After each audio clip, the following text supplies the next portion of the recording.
The San Francisco 49ers finished the 2022 season with a 13-4 record and made it to the NFC Championship game for the third time in 4 years. And like the previous two times, they ultimately fell short of the end goal, which of course was to win a Super Bowl. 2022 was a very successful year for the 49ers as they finished top 6 in scoring offensively and had the number 1 scoring defense in all of football. And that's been the theme of the 49ers over the past few years, outside of 2020 of course, when they dealt with several key injuries which ultimately derailed their season. But outside of 2020, they've been a very good team but have not reached the mountaintop. They've gotten close several times, but each time they look to take the next step, there's always somebody there to kick them back down the mountain. And at some point that has to change, and they have to be the ones kicking other teams down the mountain and be the ones to hoist the Lombardi Trophy. Will they do that in 2023? Well, we're going to discuss that in today's video, and whether you like, love, or hate the 49ers, I think we can all agree that they have the talent to win the Super Bowl, and will they, of course, is a different thing, but there is a lot to dive into in today's video. Now let's begin.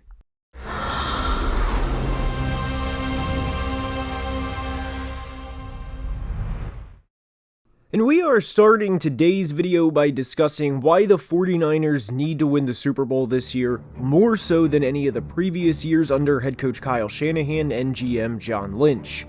Over the past few years, the 49ers have had some unfortunate postseason losses, whether it was to Patrick getting his first Super Bowl back in 2019, or losing to the Rams in the NFC Championship game despite going 2-0 against them in the regular season, or even this past year with a 24-point loss to Philly in, again, the NFC Championship game. And we live in a social media world where people and fans want results quicker than they ever have, and I will be the first to say that what Kyle Shanahan and John Lynch have done as a duo since taking over in 2017 is insanely impressive. But there's a certain point where guys will eventually say something to the effect of, yeah, we're putting all this work in, but for what? For another loss in the third week of January? And while I don't think those conversations have started internally yet, I do believe they will start after the 2023 season if the 49ers do not win the Super Bowl this year.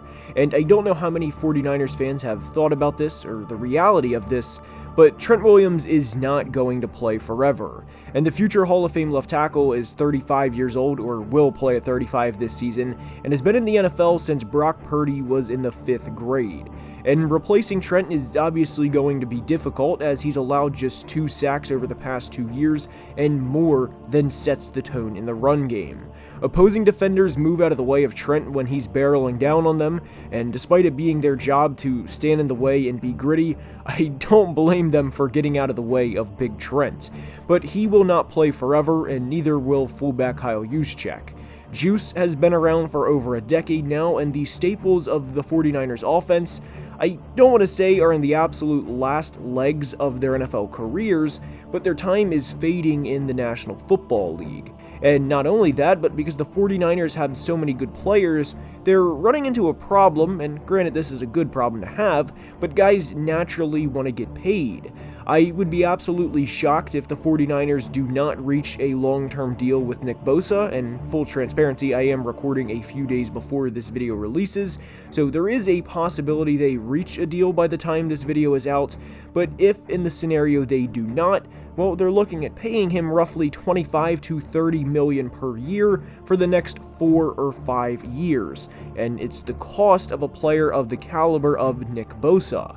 But pretty soon they are going to have to pay a guy who I believe is one of the most underrated receivers in all of football in Brandon Aiyuk. And I truly believe Aiyuk is a top 10 to 15 talent, but because he was in a draft class with both Justin Jefferson and CeeDee Lamb, and because he's in an offense that historically does not put up huge passing numbers, he will not be a 1,400 or 1,500 yard player the way he could be in another offense. However, that doesn't mean Brandon's not going to ask for a deal north of $20 million per year. So now we're in a scenario where the 49ers are paying Brandon Aiyuk, Deebo Samuel, Christian McCaffrey, Nick Bosa, and several other players very large salaries. And yes, you can manipulate the cap to your advantage, but there's a reason we've seen teams trade star players over the past few years, like Tyreek Hill going to Miami, or even a player the Eagles let walk this year, and ironically, another huge salary the 49ers now have in defensive lineman Javon Hargrave. And all of this contract talk and guys getting big paydays comes back to the title of today's video, of the 49ers need to win the big game, as in now, because the longer they don't, the more skepticism guys are going to have, and we could be talking about one of the best teams to never win the big game. And I really think heading into 2023, even with Brock Purdy as the team's starting quarterback, there is an enormous amount of pressure on the coaching staff to win now more than ever. And by the way, just a quick side note, the 49ers losing last year's NFC Championship game in the manner they did was nobody's fault. Yes, it sucked for the fans to watch that and have to go through that, but when you can only run the ball, that obviously limits what you can do, which is a severe understatement. So I do want this to be clear. I'm not saying that Kyle Shanahan should have somehow, someway persevered through that, because he shouldn't have. Nobody could have in that specific situation. But 2023 is a new year, and within this new year, the team made a decision to roll with Brock Purdy as the starting quarterback of the future, over 2021 first-round pick Trey Lance. And whether Brock is the long-term guy or not, one thing is for sure. He has all the help he needs and then some entering his second year. And one thing the 49ers can't do this year, that they have a weird habit of doing, is losing to bad teams early in the year.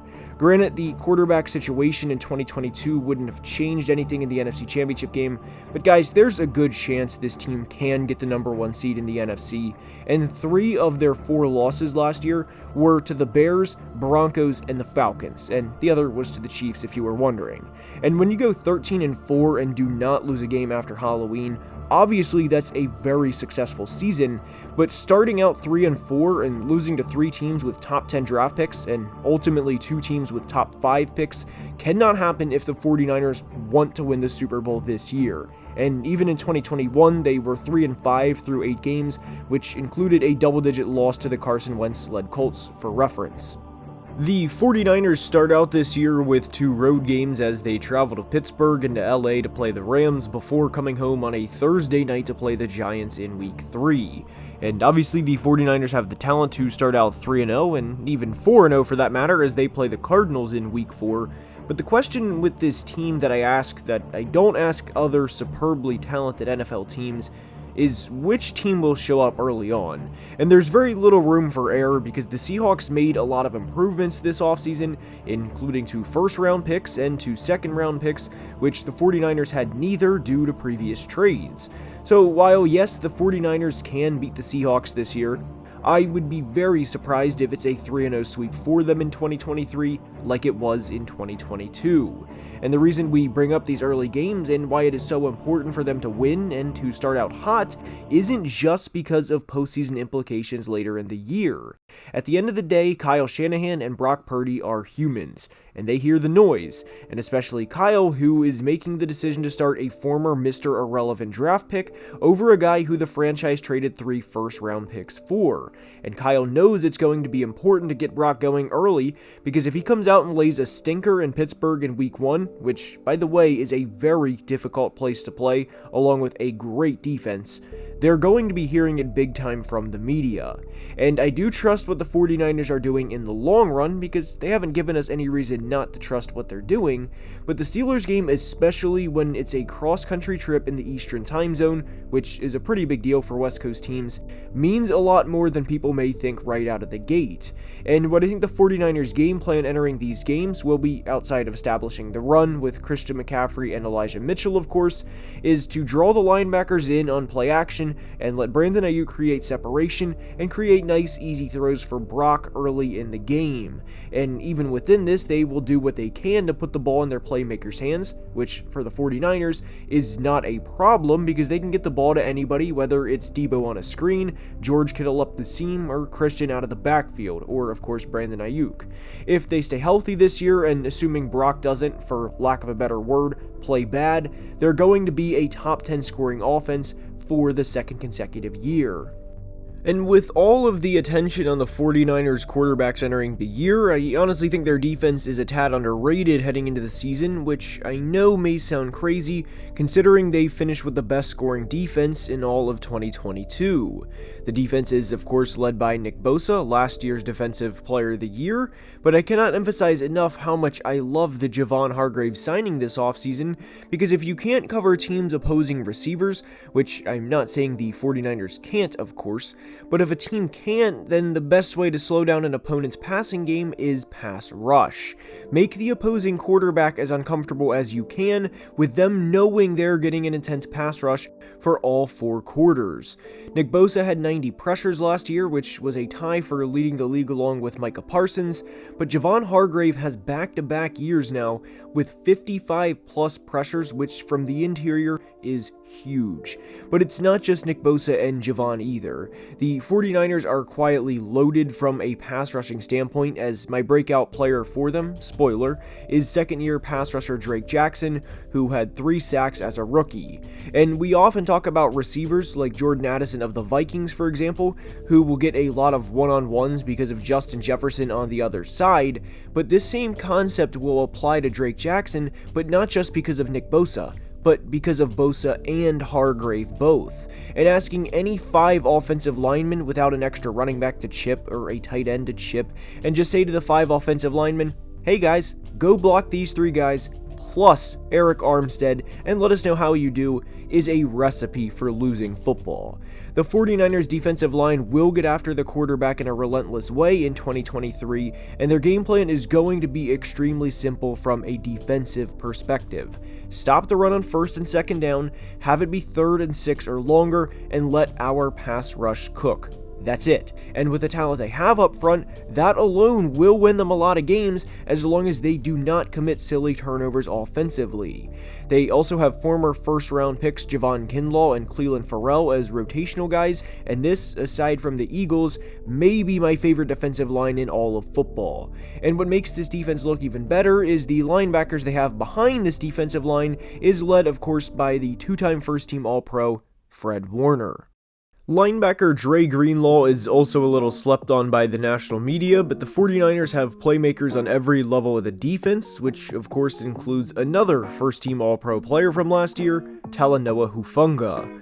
One of the only weaknesses on this roster is the right side of the offensive line, as Mike McGlinchey left in free agency, and while McGlinchey was never an elite player, he held his own, and this was a case of a team not being able to give him what he wanted money-wise because they have other guys to pay. This is not a hot take, but I don't think Brock Purdy is going to absolutely kill it this year by any means, but I do think he will hold his own similar to last year, and at minimum, especially with this roster, give them a chance to win every single week. They finished plus 13 in the turnover margin last year, and if they can get close to that again in 2023, along with subtracting just silly losses this year, they will be in contention for the number 1 seed. But for the 49ers this year, it's simple. They need to win the big game. The team MVP, breakout player, ceiling, and floor are on the screen, and I hope you enjoyed, and if you did, please like the video and subscribe, as only about 23% of people watching are subscribed, and it makes a massive difference. Definitely check out Underdog Fantasy with the link in the description, free $100 deposit match, maybe place a future in a guy like Brandon Ayuk, whose season-long prop is only 800 receiving yards. Anyways, hope you guys enjoyed, and until next time, please be safe, and have a great day. Love you guys.